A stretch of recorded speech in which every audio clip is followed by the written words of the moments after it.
We come to what is arguably the hardest joint to skin properly, the shoulder joint. The reason is that this joint is articulated in many different ways.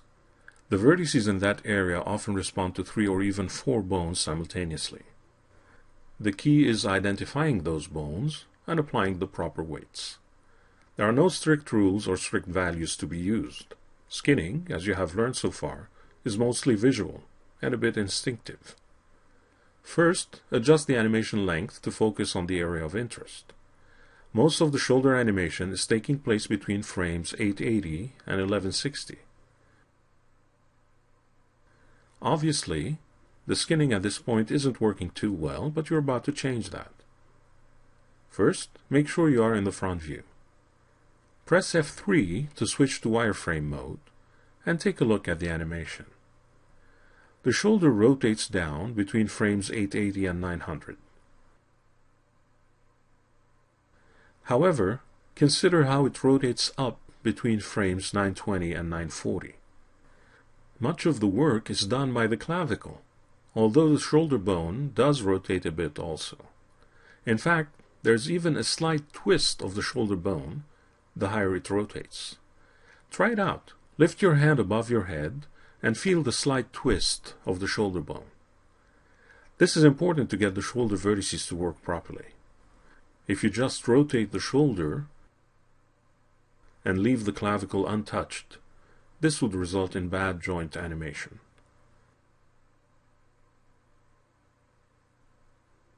Before starting the skinning adjustments, notice the FK and IK bone chains. These won't be used for skinning, as discussed earlier, so you might as well hide them from view at this time, if you haven't done so already.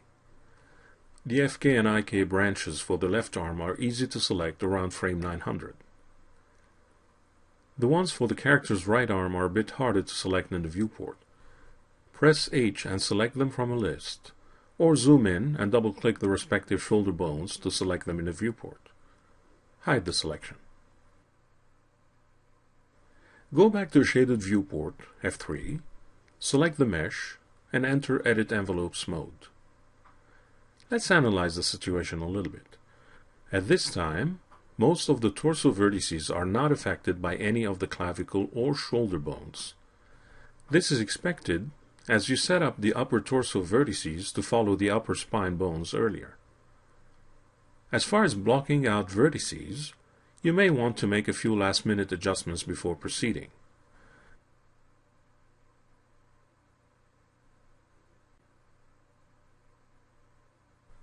In some situations, as is the case here, loop selection may not work to your advantage, so make sure you go around the scene so that the right vertices are selected.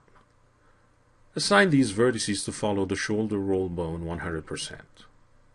Block out any other rebel vertices in that area.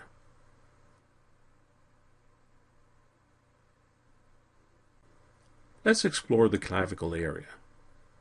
All these vertices need to be somewhat affected by the clavicle bone, although by different amounts. The vertices further out need higher percentages than the ones closer to the middle line. Start by selecting the vertices near the bottom end of the collar. Open the Weight Tool dialog. At this point, these vertices are affected only by the spine bone. Select the clavicle bone and weight the vertices by a small value, such as 0.1 or 10%.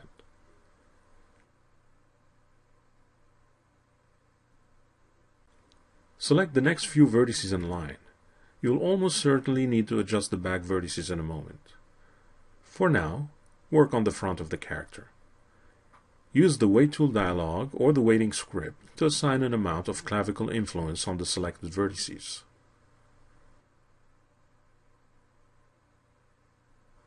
Move on to the next few vertices in line and adjust their weighting.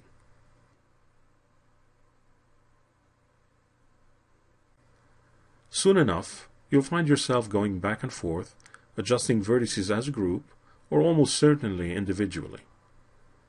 This is where the Weight Script tool comes in handy.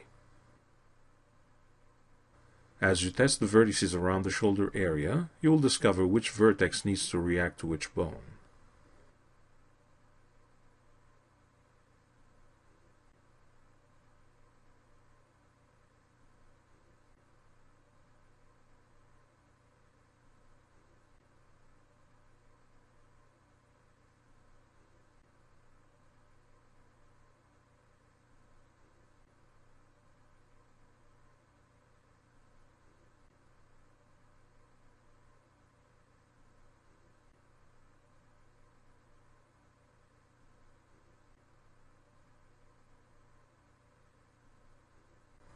You will also find that some vertices, although far from the center line, need a bit of weighting from the spine bone. This helps in grounding them a little bit.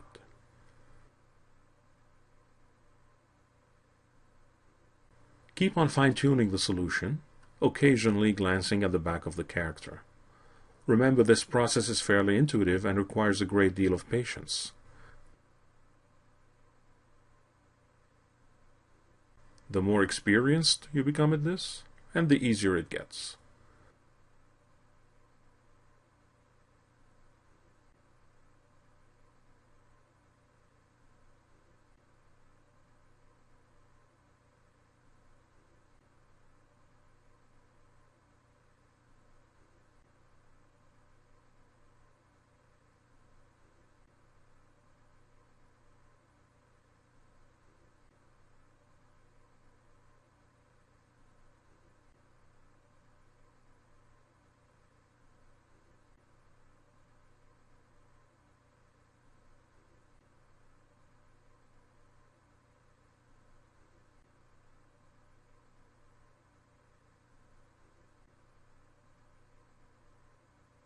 As you go below the armpit, there are a few vertices that need to blend with the arm bones.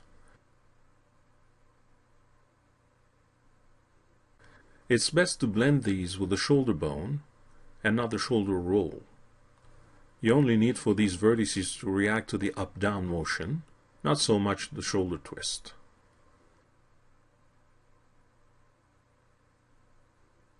Keep on fine-tuning the solution.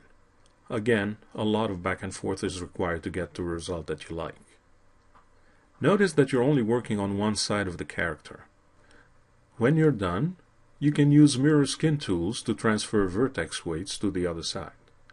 However, since you still need to adjust the rest of the arm, hand, and fingers, you may as well completely finish with this one side before mirroring the data. Exit Edit Envelopes mode and save your file.